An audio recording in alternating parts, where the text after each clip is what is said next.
Good evening. You are tuned in to KRFP 90.3 Moscow Pullman. We are Prosers, a literary chat show featuring MFA students in creative writing at the University of Idaho. I am Jason. I'm Catherine. Ross. So basically what we do here is we do a little informal jam session between myself, Catherine, and Ross on any topic we so choose. And at 8 o'clock this evening, we have second-year fiction student Jamie Lyon coming in to the studio to read some work and hang out for a bit. So you do not want to miss that, so stay tuned. With that said, I'm going to kick off the jam session by talking a little bit about lit classes in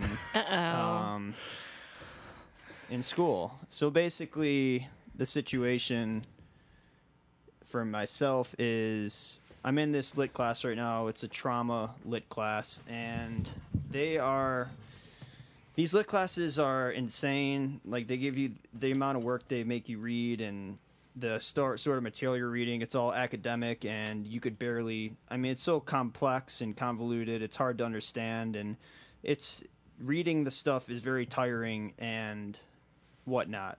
So let's preface that for the MFA degree, 15 credits go towards a writing workshop where you produce your writing and get it workshopped, and then 15 go towards literature credits. Yeah. And Jason has to hit a certain number in order to get his degree. I'm in my second lit class of this semester, or of this year, so I still have 3 more to go. So this is my second one. And it is 3 more classes to go. 3 more lit classes. All yes. right. But this class is just, I understand that it's grad school and you have to learn stuff, and you got to kind of read all this material, but at the same time, it's exhausting. But anyways, I'm doing this paper now, and it's a summary critical response paper. So basically, you have to write a summary for 2 articles, and then you have to write a critical response, and it's basically the worst thing that has ever existed. And I just was wondering, like, it's worse. It makes you, all I've been doing I've been working on it now for 21 hours, and I have 6.5 pages only, and all I could think about when I'm doing it is, like, killing myself, Okay. swearing. I'm swearing constantly. I'm throwing things. I'm punching I'm, like, getting violent. I'm punching my desk. I'm throwing my pen cap across the room. I whipped my old paper across the room the other day, punched my bed, screamed and shout. Like, I just been going. Did you twist and shout? I did not twist and shout. I'm just. No, he's angry. It's just a downward spiral, and the fact that I'm probably not going to get a better grade than a B on the paper, because my last one I worked on it for a long time, and I'm pretty sure I got the lowest grade in the class. It's a B, but still, it's just kind of aggravating, because it's like the longest I could work on this paper for $100, and I'm still going to get probably a B or possibly a C. But at this point, I'm at the point where I just don't even care anymore, and I don't even know why I'm doing this. Why are humans doing this, teacher? Why are we researching this stuff? It's just a horrible life. Like, I'd rather be digging a hole. Like, I'd rather be just doing anything that I could than to have to do this assignment. Like, it is the worst thing that that I have to do in my life right now. And I'm had it with it. Wow. That was quite a rant. It was impassioned. No, I don't know if I can match you on that, or I don't know if I can make a good good defense of like literature and theory. I can. Oh, okay, good. No, Ross, I can't actually. I hearing Jason talk about this trauma theory class this last semester has. Ross and I have had to hear about it all semester as well, so it's kind of been a pain for us. I don't mind his constant complaining as much as, but like just hearing about it, I just like, oh man, I want to kill myself hearing him talk about it. I'm not even in the class.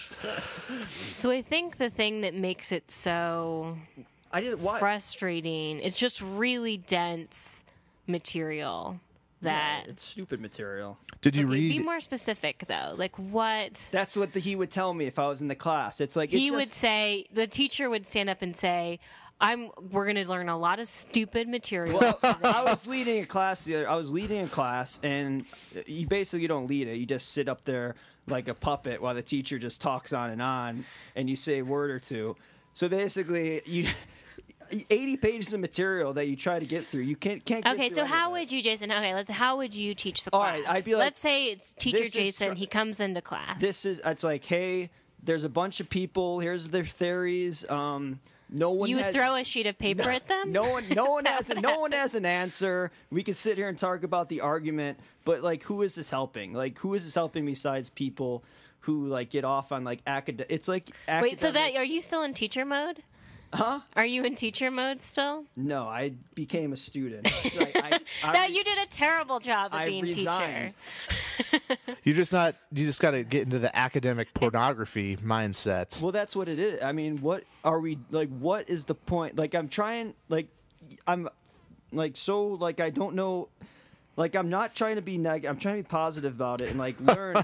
Like, I'm trying to learn about this stuff. Like, it's like, all right, I'm gonna learn about it. I'm gonna pretend that I know what's going on, which I don't, and I tell people I don't, and some people are like, oh no, you don't, and it's like, no, I don't, I'm dumb, I don't understand it, and then I'm like, I don't want to say that I'm dumb, so I'll try to pretend that I'm smart, but it's like, I just don't get it, and then I get pissed at the people who know what's going on, or like the teacher. It's like, okay, you know it, good, all you're doing is making stupid people hate you. I would say in my class, intense lit class I took here, like psychoanalysis, I'd say it was frustrating to see people who they could read this 45 pages of stuff I could barely read one sentence of, and to see that they got it really fast and almost love to kind of juggle what they knew, and kind of be a little bit flashy with it. I mean, maybe that was cool, but it's really frustrating. I don't know if you experience, and other lit classes aren't always theory based, and they're not always that difficult. I think Jason got himself in a pickle. Why is everything cryptic with these academics? Why is everything? Oh, let's make it the more complex it is, the more intelligent it is, or let's hide all these little things and It's like, I'm not into dice. It's like, I don't know why we don't have it like how our. You want it for the masses. You want something fun. You want what was that? Ross would know. I don't want it like that Saturday morning kids. I want a laugh track. Conjunction. I want a laugh track. I want like easy, conjunction junction. Easy. What's your function? Yeah. You want a laugh track with your Schoolhouse Rock.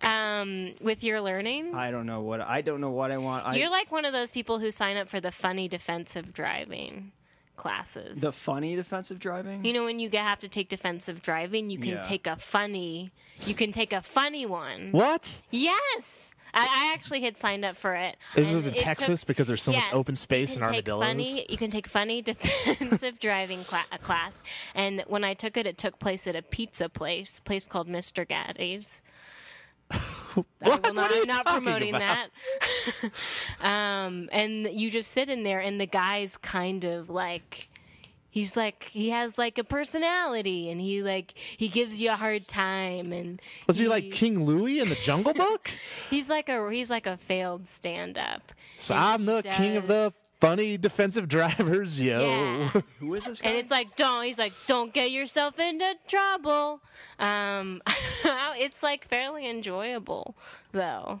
I don't know if it was enjoyable. It was just like, you might as well. I wonder what a lit class would look like if it was taught by a defensive driver. I would take a lit class taught by King Louie from the Jungle Book. Just saying. Yeah, I just think that I'm just having a mental breakdown over this all, and I just don't. I mean, at a certain point, tomorrow I'll end it with 4 more hours, and it'll be 25 hours on a 7-page paper, and it's like, what did I learn off that? That's something that's mysterious. That you're going to have to figure out. Is that what the point of it is, though? It's a hoop. That's all. It's just a long hoop. I mean, people don't want to say that that's what it is, but a lot of times, I guess, pick your lit classes more wisely. Yeah, I guess so. Did you read any, was it all theory, or did you read any fiction? I didn't mind. We read 2 novels, and I didn't mind doing that. What were the novels you read? Zone of Interest, Marnamus. Oh, okay, yeah. The girls have form thing. And I don't mind. I think my main problem is I don't mind the work, the reading, and the discussion, but I don't like the papers, especially when you try for. When you show up to class and you try and you sit there and you try to comprehend, and then you get some stupid B. And then you have a professor that scribbles notes that are indecipherable, and you have to set a. I hope he doesn't listen to this. And then either way, I mean, He's at AWP, I'm sure. He's not. I just sat his class. Oh, but it's like, why are you giving us notes that are indecipherable? Then we have to go and meet up in like the office hours, and it's ridiculous. Yeah, it's like don't waste. It's like more time that's wasted. It's like you're already wasting the time with the hours upon hours of reading. It's like just another waste of time. Yeah. So what would how could have that, if you could have done sort of a creative kind of expression instead of a paper, what would you've done? I told them to write like a paper or a story that's traumatic based on the theory that we've been researching or how the techniques that are being used. It's like I don't know, that's all I could really think of. Or I'd like to go interview someone who's been through trauma. It's like none of the stuff, I don't understand what the point of it is. Yeah. You should interview yourself about this class. This class has made me not. I have never seen you so angsty before. This is worse than the singing roommate. I'm seriously I'm okay to die now after taking this class. I don't even care. It's I'd rather just be if I had another chance to retake this class or just kill myself, I'd probably kill myself. Oh, wow. All right. That's going on the critique. This is, man. Or the evaluation. But it's true. It's why are we putting ourselves through this? Oh, it's I just want a class. It's if the class didn't have the stupid papers, it'd be way better. It'd be way more relaxed. It'd be, you could have actually an informal conversation and talk about the parts that you don't understand. And it's I don't understand grades and all that sort of stuff. Maybe you should have gone to a more new age university. I'm waiting for you to open yours up, probably. It's going to be a nightmare. Yeah. Kids are going to be dying. Going to be taking kids out of there in wheelbarrows. But what's happening? I don't know. I'm just super serious about literature. Okay, Ross, what is this sounds fascinating. What is your premise for a school, for an education? The premise for my school, it's Rosstown education. Rosstown? Yeah. All one word? Yeah. All capital letters. Like Georgetown, Rosstown. More like Jonestown. But we have a basketball team like Georgetown. Nice. What's the mascot? Jim Jones. Just joking. That's pretty horrible. But no, just that I eat all the food and get all the attention while everyone else does the work, and they learn life lessons so it's a little bit like a cult. Yes. Yeah. People need to Okay. Oh, okay. Well, I mean, if you want to be glib, but I mean, people need to learn that they have to worship me as some kind of deity, and this is the best way to do it. And it's accredited. Yeah, it is. Yeah, oh, definitely. Well, it's mostly online at first. Yeah, until you can get more of a physical following. Yeah. People online are super easy to get. I have a lot of late night TV commercials from my college where people are like, "You think you can't get into this college? You can get into this college, Rosstown. You can do it for your future." I feel like I set off some passion. Oh my God! I would if I saw that ad, I would stand up and stomp my feet. There's people waiting for your call. They're students. Do you come on during the Maury Povich hour, for your school, on TV or? Oh, it's been a while. You do? So you would do spots on Maury Povich? No, but it's afternoon TV, afternoon TV, late night TV. There's the one school. It's you're sitting around watching TV, not doing not doing nothing. There is one where I'm trying to put a catheter in. Oh, God. Whoa, and I'm failing at it. And I'm like, I should have gone to Rosstown. I could have figured this out. So yeah, it's just a lot of ads with a lot of mess ups that are doing crazy things in the ad, and they just I wish. Yeah, well, I like I have a one that makes fun of like Stephen Henniger College, where the dental hygienist has screwed up horribly, and there's teeth everywhere, and this guy's screaming in pain, and she's like, "I should have gone to Rosstown," and then the guy's like, "She should have gone to Rosstown." I love the idea of a class being where you successfully help someone put a catheter in, and everyone is just freaking out and so excited. Well, according to late night television, it's something you're going to need to know. Oh, you know all those painful catheters. I'm like, I don't want to know. And I was eating a sandwich, and now I don't want to eat my sandwich. You have to. You have to know. It's what life is going to obviously deal you. Yes. It's like death and taxes and catheters. Man, so that would be Ross's school. Jason. You already know what mine is, so we could go to you. I don't want. It would just be no grades. It'd be a lot. No shoes, no socks. No, there would be shoes and No socks. problem. Yeah, no, there would be shoes and socks. I wouldn't. Nah, it wouldn't be like I can't. I was in improv one time, and some guy wore those toe shoes, I see them all the time. and I wanted to like. I was like, you shouldn't be in comedy if you're wearing those on stage. Like, you just don't get it. You just don't get it. Leave the stage. Like your notes. Yeah, well, it's just like. Don't do improv with toe shoes like that. Or is it just is it gross you out that you can see each individual toe? He doesn't have an awareness of the fact that those are disgusting shoes that throws people off, or improvisers who typically observe things in life, or comedians who point stuff out and pick out little details, and it's like, what's he?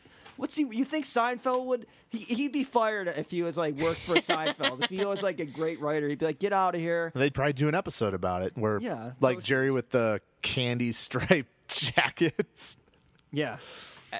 I can't remember what candy striped jacket. Or it was like an early one where he had this really nice jacket. Yeah, when he flipped it out inside out. Yeah, because the guy didn't want Elaine's dad didn't want him because of the rain or something. You're not walking with my daughter like that. Yeah. Or when he was wearing the cowboy boots and he had to run from the street toughs. I kind of like it when people get kind of dorkily fascinated by just a really dorky piece of accessory, or glove or hat, or I don't know. It kind of makes me smile a little bit. Even I agree those toe shoes are the worst, but I don't know. It makes me smile when I see it.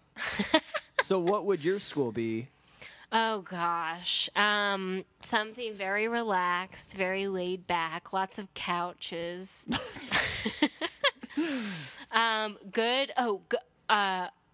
Classes are just one-on-one.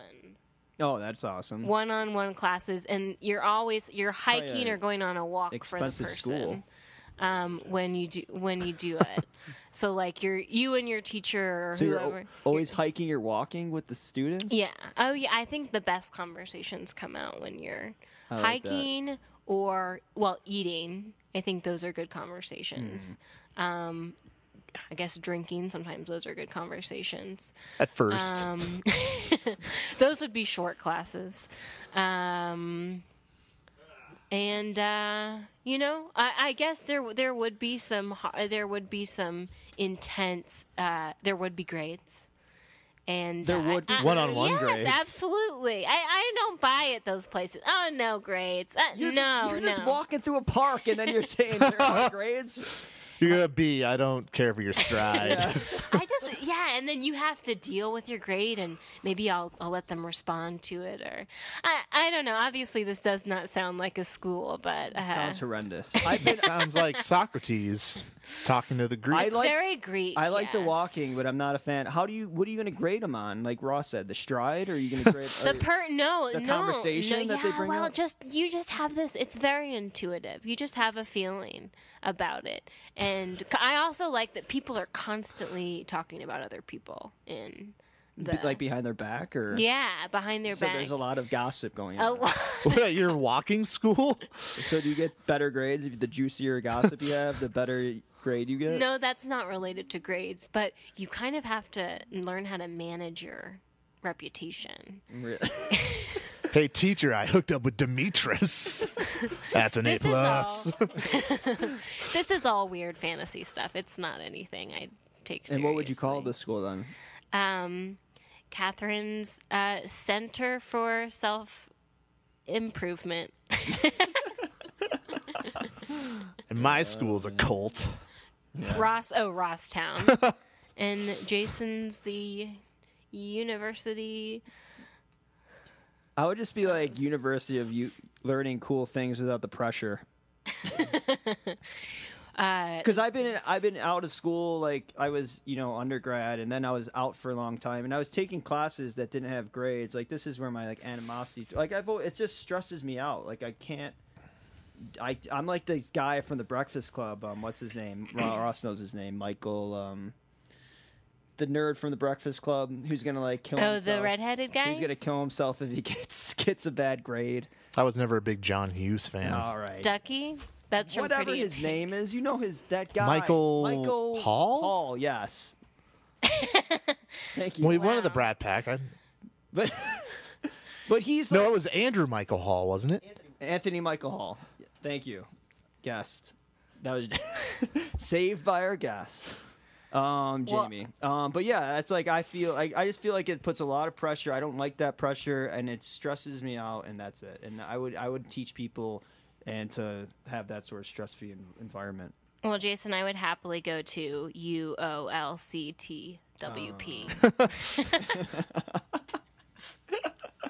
Thanks. You guys' school sounds good as well. Don't knock it till you try it. I would take Ross's instead. We'd all be rivals. We'd all be in the same sports conference. Yeah. I'd go to Ross's. Yeah. I think I'd take Ross's just because. Mine is very emotionally stressful, I think. Well, it doesn't have grades, but if you displease me, Mine's negotiable. Ross is black or white. Yeah, I like it or true. I don't.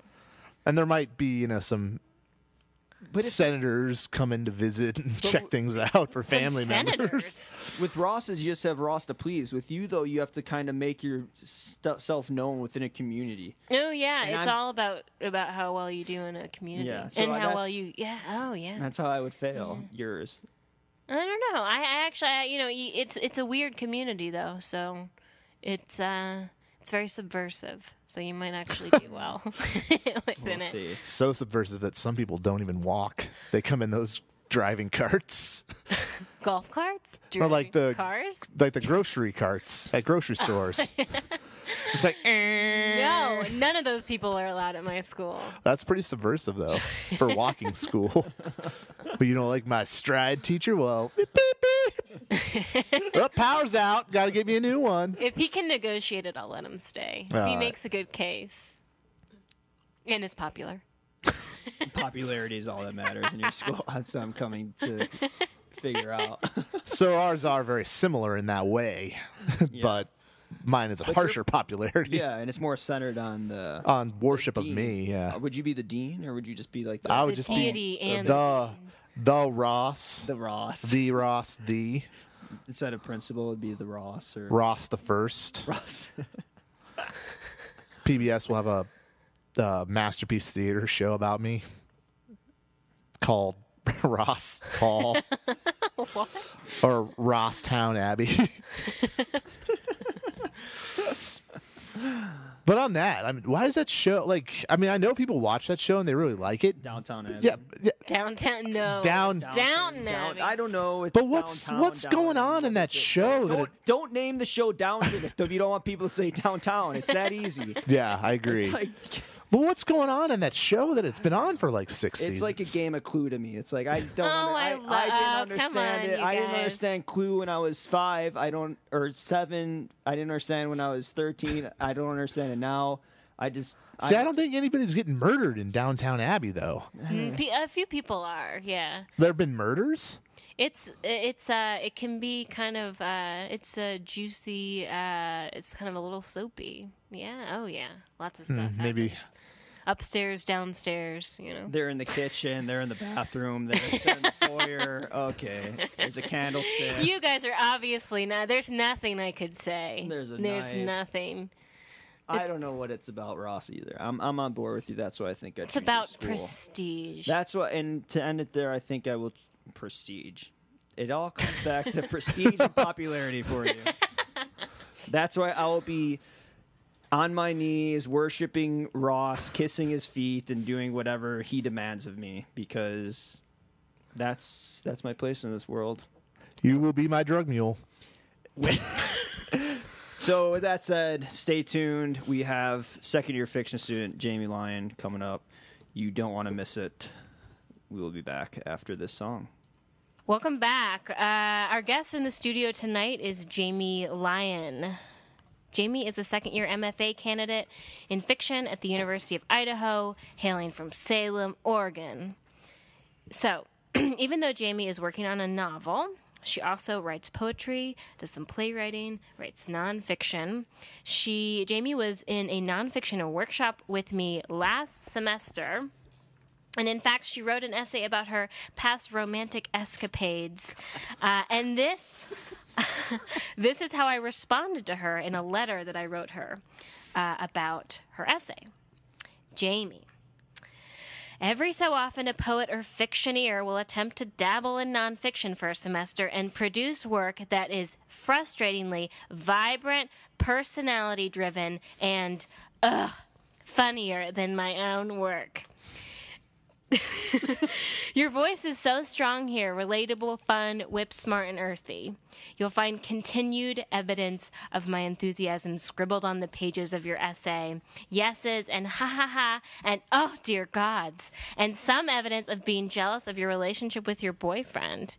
Anyway, know, too, I had you pegged as someone who'd long ago conquered all this stuff. Insecurities, self-doubt, and sex. Maybe it's the strength and control of your voice that makes you so confident, but it was so nice to witness your vulnerable side, the side of you that has battled with great self-doubt. And I completely stand by my letter today. I'm still resent you for showing me up in nonfiction. But this is the part where I get to talk. You can respond if you want. I'm almost done. Jamie is known for her famous mulled apple cider, her love of Richard Siken, and her love for The Last Unicorn. Here to introduce her play, which we, the players of Prosers, will help to perform, is Jamie Lyon. Thank you, Catherine. If you're going to keep complimenting me, I don't know what I'm going to do with you. And for the record, I did not in any way show up, Catherine, in that nonfiction workshop at all. So I wrote this play in an undergraduate writing workshop. It was a multi-genre sort of an arrangement, and this is my first, well, technically my second attempt at playwriting, which is something that I've been interested in since I was in high school. But it's about a girl who goes to hell because of a clerical error. So I titled it The Divine Comedy of Errors. And playing the part of Gladys, who's sort of an officiary in hell, will be Jason. And playing the part of Lucy, the hellbound 13-year-old girl, is Ross. And Catherine will be playing the part of everyone else. And I will be reading all the stage direction, which, trust me, is not to be missed. Scene: a dark stage. Gradually, a dull red light comes up, giving the impression of a dark room. Rows of occupied chairs become visible faintly, facing upstage. After a few moments, the light starts to flicker, and a demonic voice, deep and multi-layered, booms out. Abandon all hope, sinners. Soon will ye taste of the evil of Satan, thy new lord and master. In ye will burn forever in fire and brimstone. The lights come up without even a suggestion of redness. The chairs turn out to be in a normal institutional waiting room. There is a receptionist's desk upstage right with a roped-off queuing area leading up to it and a door right labeled "I told you so." Gladys comes out through this door holding a microphone. She is dumpy, toadish even, but despite her unflattering uniform, she is cheerful and efficient in an "I've been doing this for longer than you've been alive" kind of way. She walks to center and turns to face the rows of chairs, chuckling to herself. I'm sorry, everyone. I just couldn't resist. I know it's archaic and outdated, but Abandon all hope, sinners. just has so much more panache when you've got the voice. She sees that she isn't getting any laughs from her audience. Man, you'd figure the dead would have a better sense of humor. All right, fine. Well, we'll do it your way. Welcome to hell, everyone. I'm sure most of you saw this coming. My name is Gladys, and I'm here to make your transition from earthly existence to writhing in eternal pain as quick and easy as possible. We here at hell are here to fulfill all your worst nightmare needs, so let's get this whole messy check-in business out of the way in a timely and orderly manner, shall we? So, if you will all stand up and form a single file line, I'll help get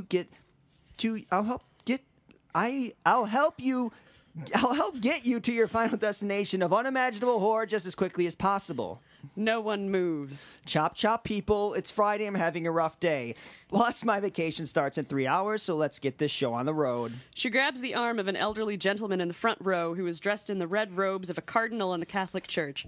Come on, Cardinal. I'm sure if they see you up here, the rest of these guys will follow. She steers him to the start of the line, where he stands, stunned. Gladys goes to the desk, sits down, opens a file drawer, and grabs a pencil, which she sharpens, slowly and carefully. After a few beats, the cardinal appears to recover his senses and marches up to the desk. Other people start to follow him into the queuing area. Name? This is a joke, right? I helped to elect to the last pope, for God's sakes. There must have been a mistake. I won't know until I've looked at your file. Name? Edwards, Thomas Edwards. Gladys thumbs through the file drawer and comes up with a folder. She makes a show of checking the name on the file, then lays it open on her desk and selects a form. Okay, Your Excellency. You say you were a good Catholic. Yeah. Did you denounce homosexuals as sinners? Of course.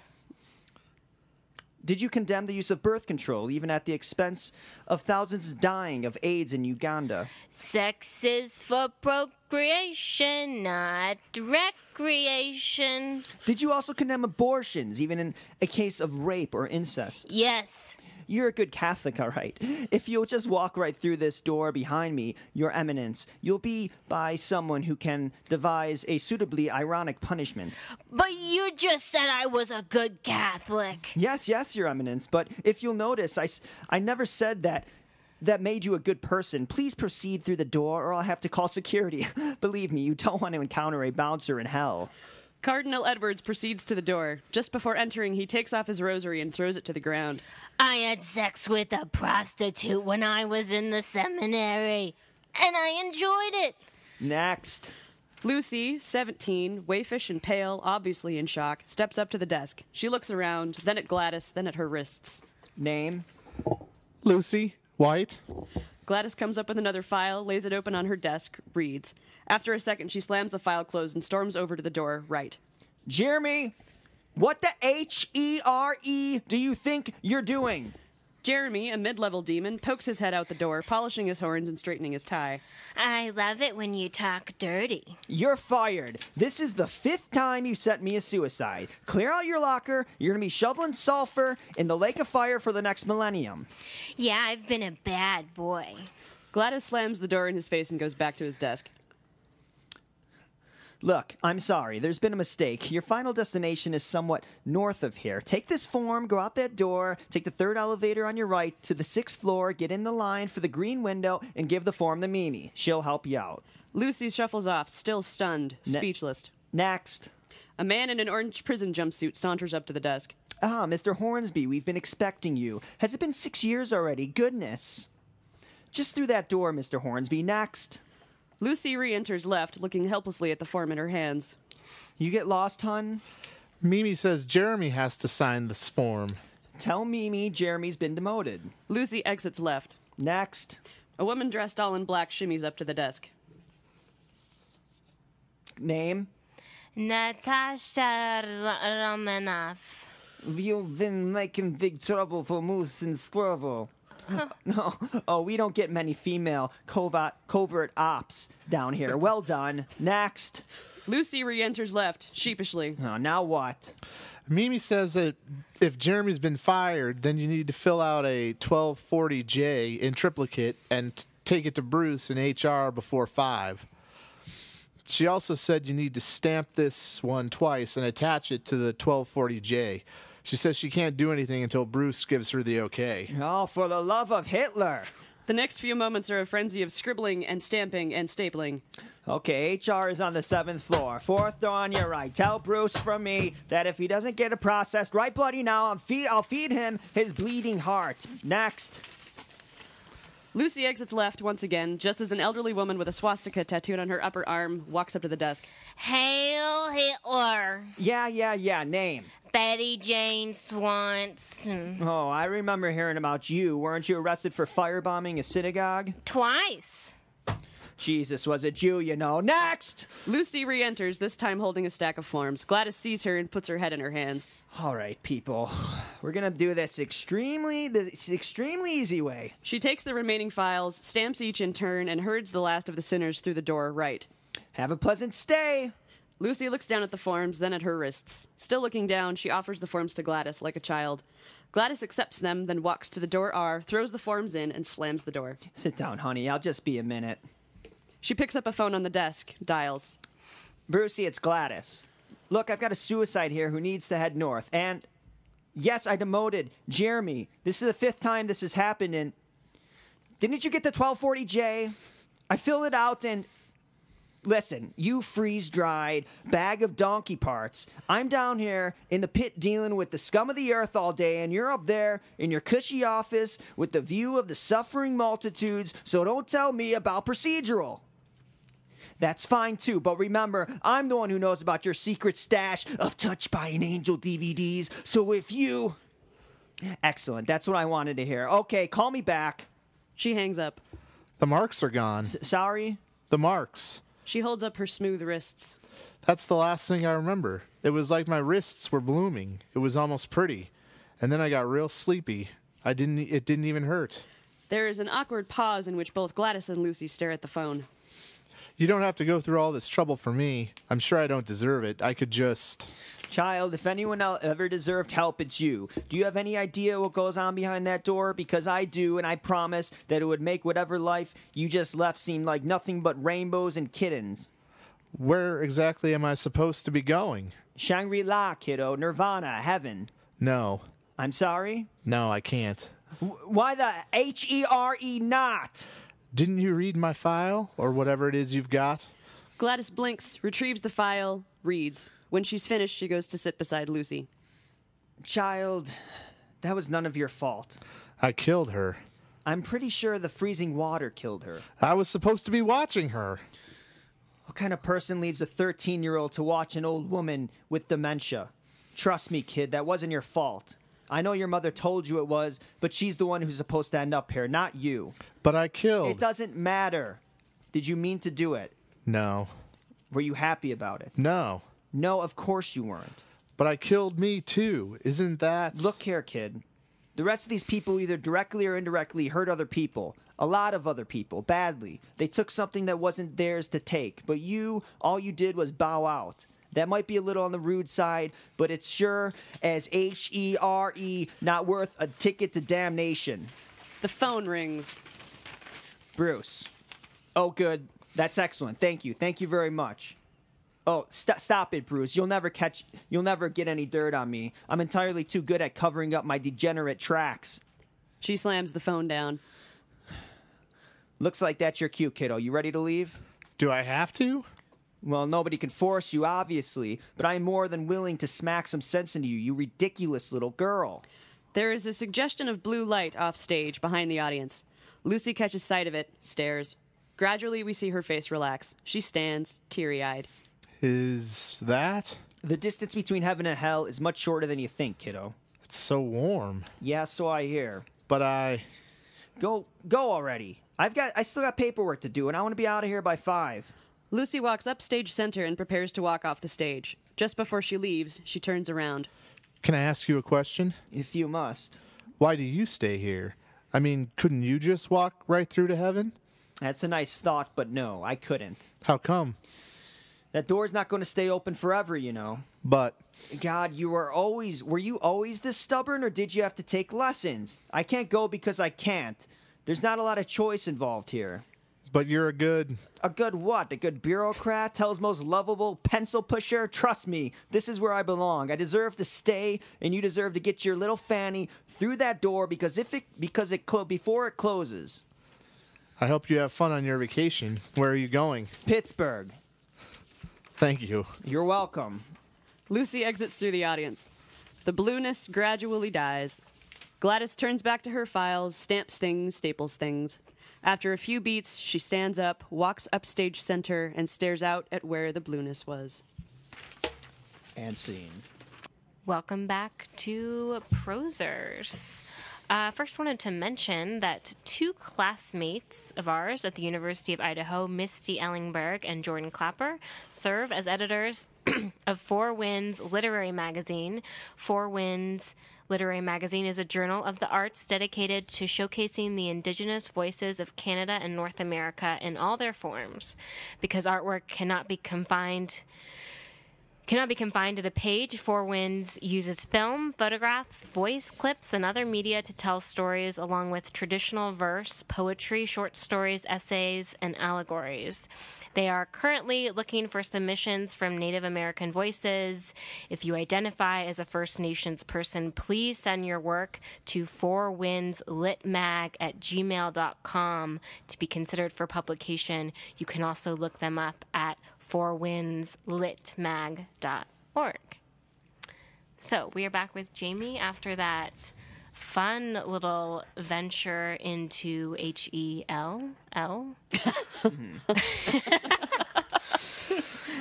Jamie, I was so curious because Jamie decided what roles we were going to play, and I was wondering what motivated our what made you choose the roles that you did. I put almost no thought into it, actually. I thought it was so strategic. No, I wanted to hear Ross talk like a 17-year-old girl, which didn't actually end up happening. So Ross, FYI, totally disappointed in your performance. Notes. You're fired. You're so fired. There was a vulnerability. I heard a frailty. I thought there was a bit of a sense that he was going to turn it on. Like, I thought, like, your first one, you were, like, going for something, and then I thought so too. it became a little more Ross as it went on. Yeah, well, I'm suffering from horrible tinnitus. So. Tinnitus is just... That takes away any little girl in you. Yeah. Well, that's what a Rosstown education gets you. Best on the internet. So the short answer is actually I more or less arbitrarily assigned roles. I think it worked out really well, and I actually really enjoyed Jason. Me too. Oh my God, who knew he had it in him? He gave a little bit of that kind of Midwestern sass. I think you tapped into a real side of him there. Oh yeah, he totally nailed it. And when I wrote this role, I was thinking of Jason. That would be. I said to myself, weird. someday I'm going to meet a bearded, behatted MFA student, and he's going to play Gladys. So, do you think? I know you primarily write fiction, but you're like one of those people that doesn't seem scared about venturing into different medias or different forms. This was the first. You said this was the first play that you wrote, right? Yeah, for a prep assignment for that same class, I wrote a short. It was much shorter than this. It was about a girl who is so drunk that she wanders into somebody else's apartment and thinks that he's her fiance. But yeah, this was like the first sustained action that I ever wrote for the stage, and you're right. I mean, I do dabble in a lot of different forms, and I'm not entirely sure where that comes from exactly, except that, I don't know, there's a sense in which everything is interesting. I want to try all of the things. Do you just get bored with a certain genre or a certain form, and then you want to switch it up at all? Or I don't know if bored is the right word. But I've found that dabbling in other forms will inform my fiction in various ways. Mm-hmm. So it's not necessarily boredom; it's more curiosity. about other things. Do you plan on continuing or doing more plays or taking a playwriting class out here? Or? Oh, God, I would love to take a playwriting class. I looked into that in the theater department, but there were all kinds of strange prereqs or something, and for some reason it just didn't end up working out. But yeah, God, I would love to take a playwriting class. We got Absolutely. a playwright sitting next to you named who I think he went to Ross University. Ross. Yeah, I'm in the playwriting class. He's in it now. I didn't have to do any prereqs or anything. Okay, so clearly I am confused about at least one thing going on here. How is that class? Tell me everything. It's interesting. Yeah, I've learned a lot actually about like playwriting. I would hope so. And I learned a lot about shiatsu massage in this playwriting what a class. play is. No, we're supposed to write a 10-minute play, just one, and then we'll revise it like 3 times over the semester. We read everyone else's plays and act them out in class. So Give it's kind of notes. like what we did? Yeah. Okay. Yeah, like at the start of class, just like 5 or 6 people, and then That's awesome. hand out the parts and stuff. Why aren't I in this class? You should take it. I mean, it sounds awesome. I'm in studying the David Mamet class now too. The teacher here teaches one playwright per.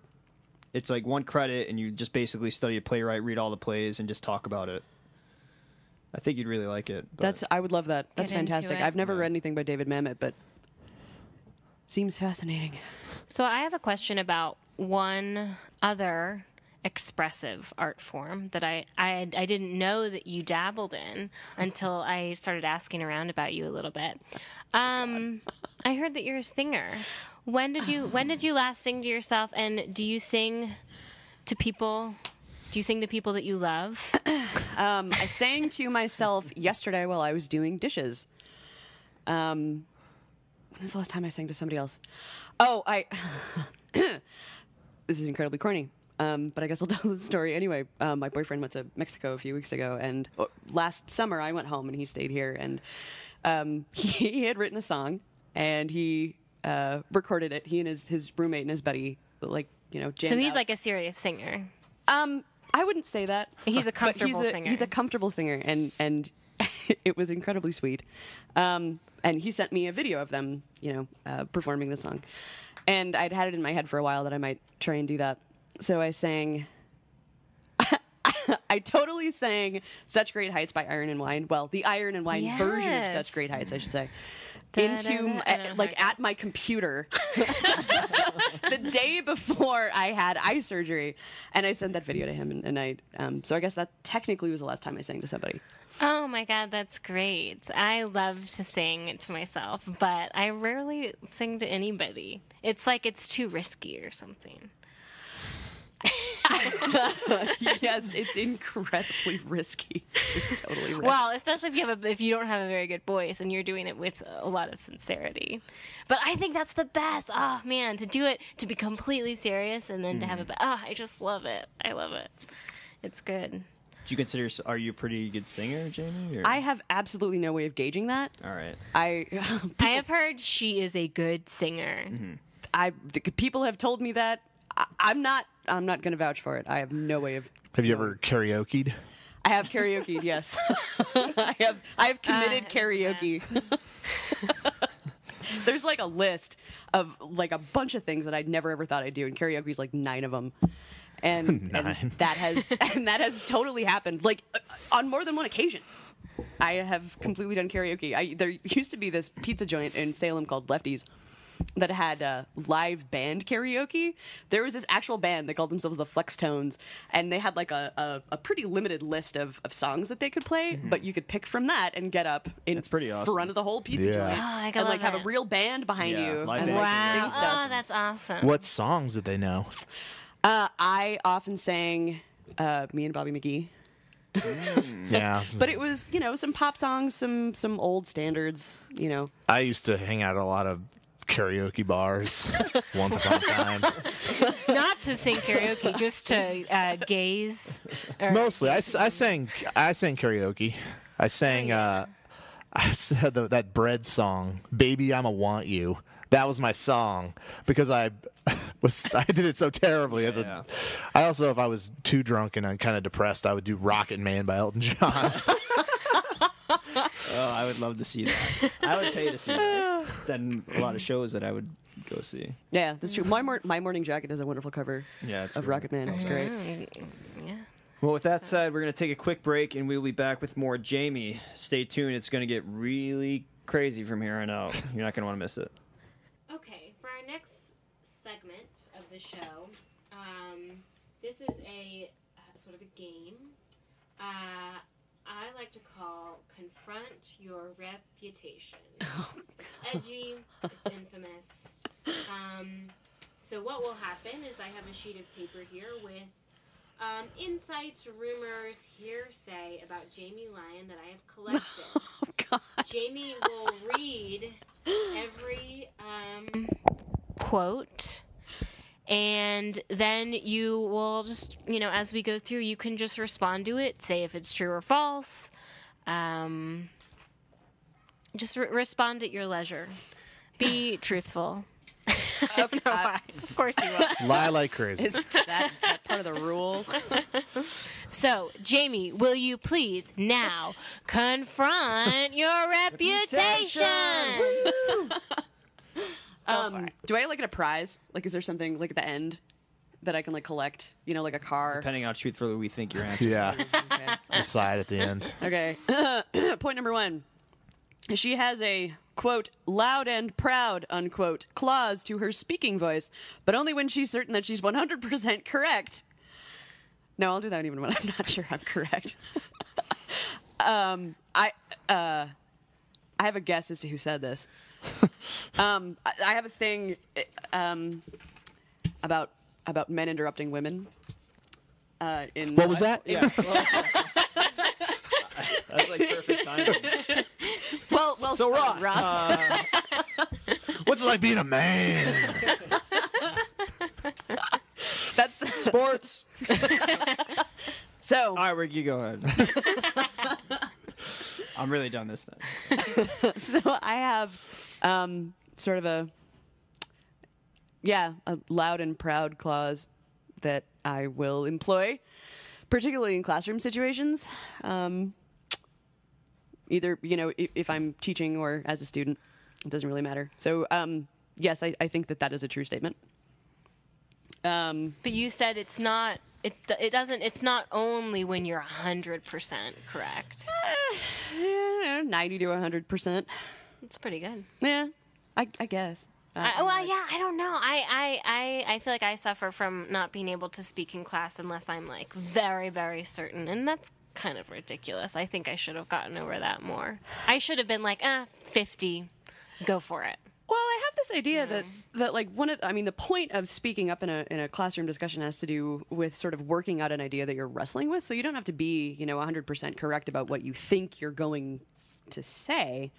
So I will do it because I want responses and I want help figuring out what it is that I'm trying to figure out. I always feel like you've been really great at that in workshop in terms of putting something out there that you are wrestling with, but you put it out in a way that's very concise and it's thoughtful, and there's it's not it comes out very elegantly. It's already partly formed, but you're kind of willing to negotiate it. I don't know. You're just a great. I don't want to compliment you more, but yes, I'm gonna crawl under the desk. Can people see a blush on the radio? I feel like this blush is that level. Moving along. Point number 2. I am her niece. We are related through Salman Rushdie. I am her aunt. She is my niece. I can tell you who said this too. These are all anonymous. Don't worry. Yeah, no, this is also true. So after the Charlie Hebdo fiasco, I posted something on my Facebook, a quote by Salman Rushdie, who I think just nailed the whole thing, as he so often does. And he said that religious institutions, like everything else, deserve our fearless disrespect. And I was like, yeah, Salman Rushdie. way to buck the fatwa. and when I posted that, I was like, I want Salman Rushdie to be my granddad. So when I meet him, which inevitably will happen, I'm going to ask him to be my granddad. And I mentioned this to somebody else, and she said, I'm going to ask him to be my actual dad. So that's how that conversation. So this is also a true statement. Yes, this is a true thing. Moving along. Point number 3. Jamie is too smart for me.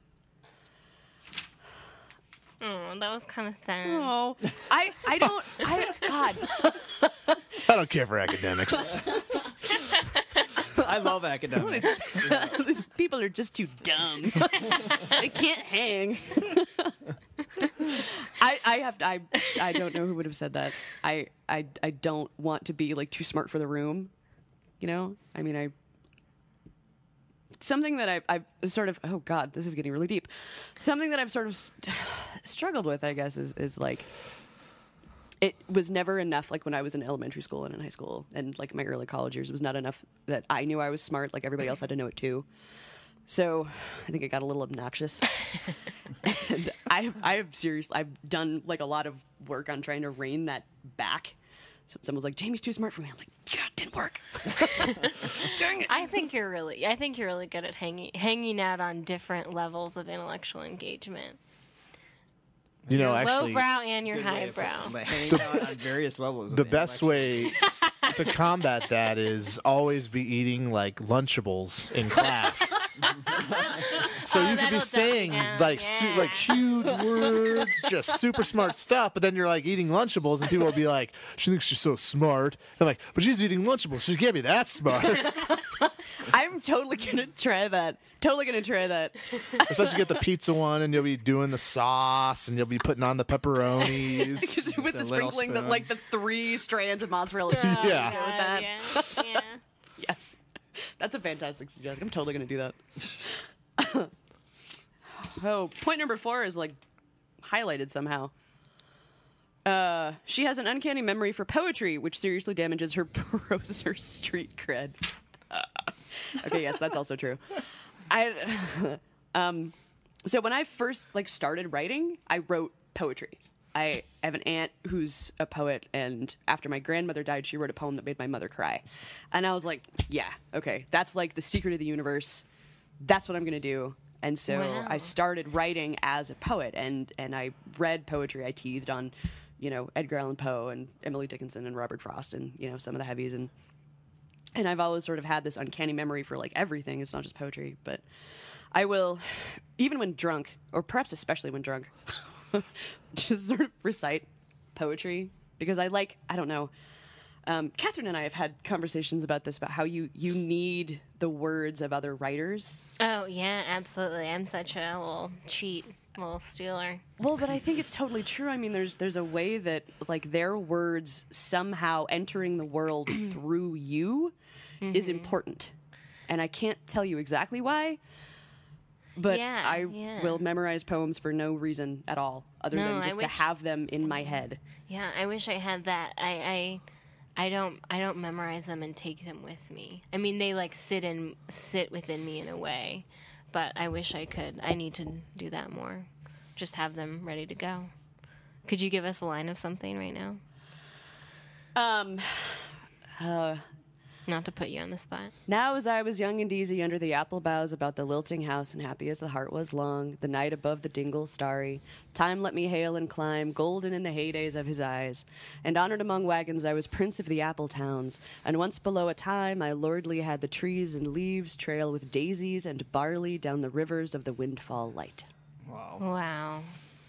Right? Classy. Dylan Thomas is going to be my other granddad, even though he's dead. I don't care. I'm going to have them do it retroactively. Jimmy, I think that was a good segue into the next quote. You should do this on the air. Oh my God. Point number, what are we? 2, 3, 4, 5. She's in love. Yes. Yes, she is. That's all you need to say. Well, good for you. Aren't you just a poetry spouting in love of person who's here in our studio. You're welcome. Oh man. You have to. These are all tests. You have to prove that you're not above us. Pretty much every. All right. And that's very hard to do. That is totally fair. That is okay. Fine. I'm all here. Do what you want. The next one is a little bit more complicated, though. I don't know that it is. Oh, okay. Point number 6. She has writer's block at the moment. Oh God. What's going on, Jamie? Things aren't looking too good over there, huh? No, they're really not. Not good. Eating too much creative cheese. I've not enough creative cheese. Not nearly enough. Like. So do you actually like get writer's block, or do you like? I don't know that. That's probably the easiest way to describe it. It's more like writer's doubt. Yeah. I've started a novel over for the 3rd time recently, and I've got like 10 pages, and there's a part of me that knows what has to happen and where the story has to go, and I think I'm sort of creating obstacles for myself that don't actually exist in order to avoid messing it up. Because I mean, this is a story that's like really important to me. I worked on it for my undergraduate thesis, and I've been working on it, since I came here, and I workshopped it in Kim Barnes's novel workshop last year, and it's Why do you keep rewriting it? Like, I've asked myself that question a lot, and I hope, but I hope this is not the case, but I suspect it is. I think I'm afraid to finish it because Classic I don't case, yeah. want to. Jason's very familiar with this. Oh, that old chestnut. but that is a thing, Because I don't want to let these characters go. And Sometimes it takes time, yeah. of course it does. Catherine's like, whatever. No, I couldn't control my. I gave characters. Jason a face. I couldn't control my. Seriously, it is. I could agree with that. I mean, that was a long dedication, and you spend years and years working on it in your life, and then to have it go out there and then be ripped apart by someone who's just like, oh, this character sucks, or it's just like, oh, thanks. You're like, the character is a direct expression of the deepest parts of my soul. Yeah, it is. I mean, yeah. So what happens to these characters after you finish? Why can't you just keep them around? I guess you feel like you have to move on. Unless you want to write like a trilogy or something. I mean, It's very popular. yeah. It is, sadly, yes, it is. Do you feel like the end of the novel is just this arbitrary thing to make a novel, or do you feel like otherwise they would just be with you through? If you were just if forms were just like hundreds of thousands of pages long, there wasn't that arbitrary page limit. When you're writing something, I mean, you're probably thinking about it all the time, and it's just like however long you've been doing it for however many years or whatever. Yes, and it's gonna be with you, and then when you do leave it, it's gonna be like leaving a person, and then you're just like, how you don't think about that and think about them anymore. Or they're kind of in the back burner of your mind, and eventually they just kind of fade away, and you're like, oh yeah, I remember those people. Yeah, like you But have do you grieve? I think, yeah, a little bit. But do you bargain? Do you try Sounds to get back to ridiculous. them somehow? Do you write like a bad short story where they're in it and you're like, no, I shouldn't have gone back to them. the It's 5 over. stages of finishing a novel. You can play with Get it. so angry. Yeah, you can play with it in the back of your mind, like, oh yeah, maybe I'll come back to that. In a I see. You kind of bargain, like, yeah, maybe they're around still. And then, we don't know. And then they just disappear, huh? Yeah. I'm just so curious about that. You give them to the readers. No. And then That's they really live sweet. on eternally, or not, or you find it in the bargain bin at Rose Hours for like $3. Hey, that'd be pretty That's great. pretty good if you're Yeah. lucky. You find it. All right. Well, Well, good Alright. luck. Doing this- Hopefully, you could break out of that, and you could get some work done. Okay. She dislikes when people say the word blind to refer to people who are ignorant. Yeah, that's also true. I've been functionally That sounds- blind. Sorry. That I was just gonna Stop interrupting me. I was just gonna say like that just sounds like a '90s like sort of comment to make, but go on. Really? No. Why is that? Like I would never like. Oh man, Michelle or Jeremy's so blind. Like you're saying, Like he doesn't get it. He's blind. Well, that's what you said. That's what it was. The question. I feel like I hear people say Oh that. yeah, all the and particularly in politics, I hear it all the time. politics. I'm probably gonna start hearing it. It's one of Turning a those- blind eye. All right, it's one of those things now I'm gonna start hearing probably all. The Oh time yeah, no, now. you totally are. You're gonna hear All it right, everywhere. well, sorry for interrupting you. Yeah. God, Jason, you're such a sexist. Oh, being a man. Being a man, So football, soccer, Baseball just started. Men don't watch soccer. Come I on. don't know. obviously Wrestling, weightlifting. I don't Protein shakes. know. Men dragging refrigerators behind them. Like So I do have a quick question before you go on to the next one. Thinking about eyesight, I know that Jamie is in between surgeries right now. She had I believe a rod put into her right eye a few weeks ago. not a rod, an artificial lens. Okay, why did I get rod? Well, you have like rods and cones in your eye. I think I can, you know. For some reason, I was so sure you had a metal rod put in there. She broke her eye. They had to insert a metal rod to make sure everything stayed in place. But continue on, and then so it just briefly. Well, I mean, I've been functionally blind since birth, and my mother also is. And I have it's inherited on my mother's side of the family, and so I have a whole slew of aunts and cousins that are similarly afflicted, and we call ourselves blinks because haha. But someone pointed out to me a few months ago. This is sort of a recent irritation. But someone pointed out to me that people use the word blind to describe ignorance. And I was like, wow, that sucks. That's not cool. And I think that the blind community is vastly underrepresented in many a venue. So here I am, repping for the blinks. So yeah, next time you're like, man, that guy doesn't know anything. Out. It's out of my Something vocab. else. I might start using it. I like seriously never use it. Blind. I'm trying to think of the last time I used blind. Like, I don't know. I just never said it as an insult. I don't think. I just said he's an swear word or Yeah. that or this Yeah. or that. I don't typically. That's like an academic So way it's- of saying someone's ignorant. Like just say they're ignorant. Why are you being? I had the corn song "Blind" stuck in my head corn the other song day. blind, yeah. I don't know how that doesn't really have anything to do with our conversation. but- It comes up every I once in a think while. of it sounds three like. blind mice. Third eye blind. Blinded by the light. Three what else blind mice. Yeah. I don't know why. Who like, by the way, like the one major representation of blind things, and they Three get their blind. tails cut off, and like terrible things happen to them, and they're just being mice. Like it's not their fault. Blind melon. Stupid farmer's wife. Blind melon. All right, I think Yeah. we've Yeah. I think Yeah. we've gone down the blind road. It's just yeah. Are you ready? I don't listen to that song. I haven't listened to that song in years. What was the lead singer's name? Of Korn? Jonathan What's his name? Davis. That's the guy. I used to know that when I was in high school. When I hated corn, but still do.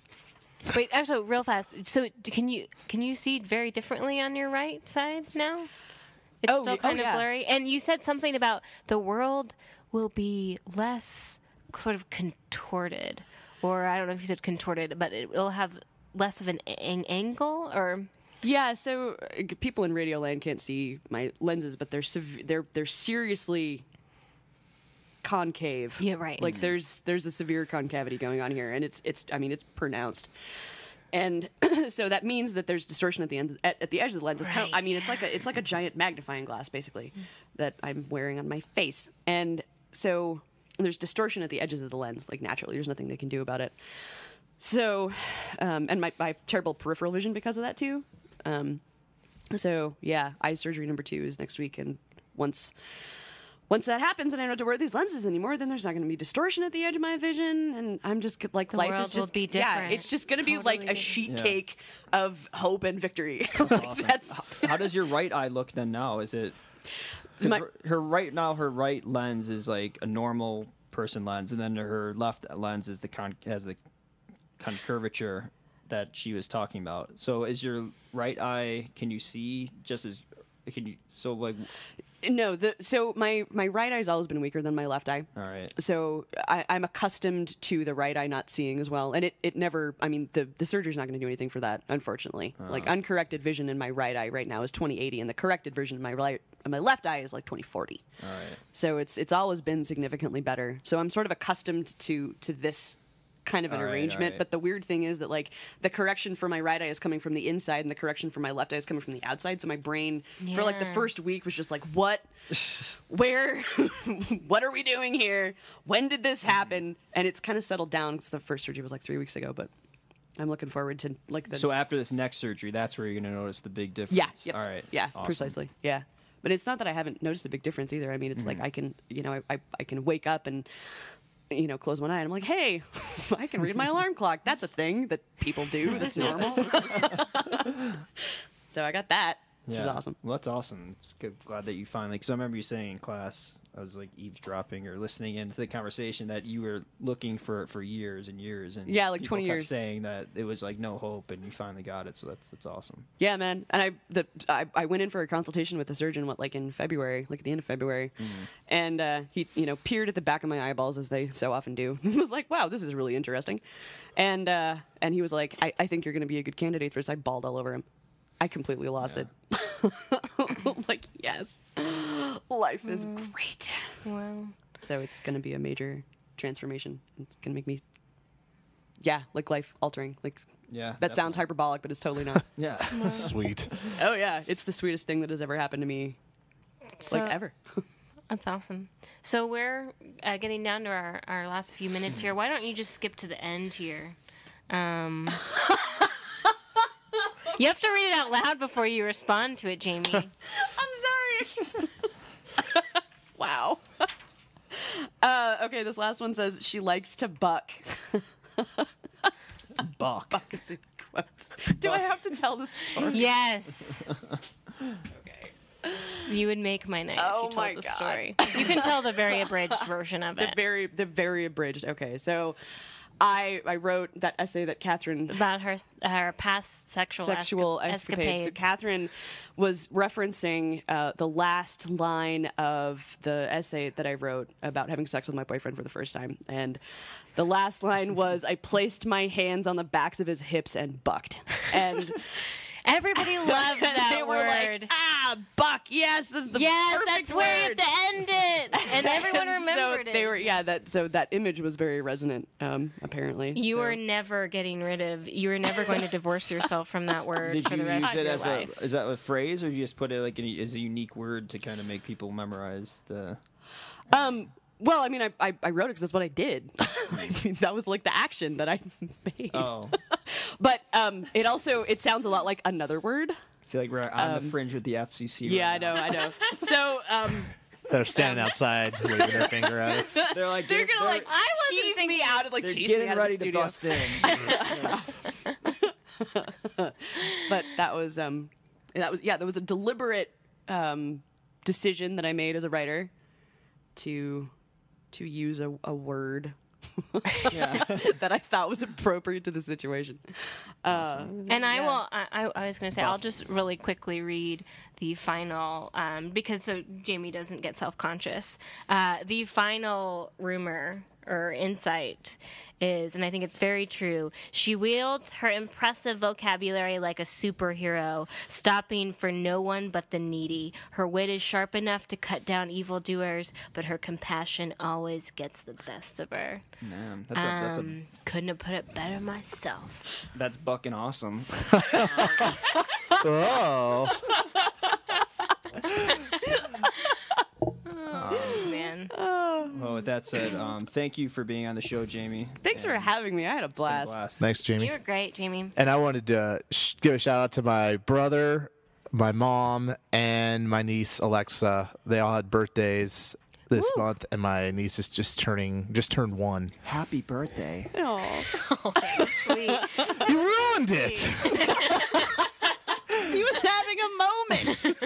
I was trying to bring back Gladys. Happy birthday now. Hope you had a good birthday. Ross will be back there next weekend to say hello to you. Lucy, do you have anything you want to say? How's it going? Ah, And what about the Cardinal? You guys, I'm doing fine. sign us off, Cardinal. All right, everybody, have a good night. We'll be back in 2 weeks with another chick. Oh my! I'm going to bed. All right, we are prosers. Thank you for listening. Good night.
Just think you're cool.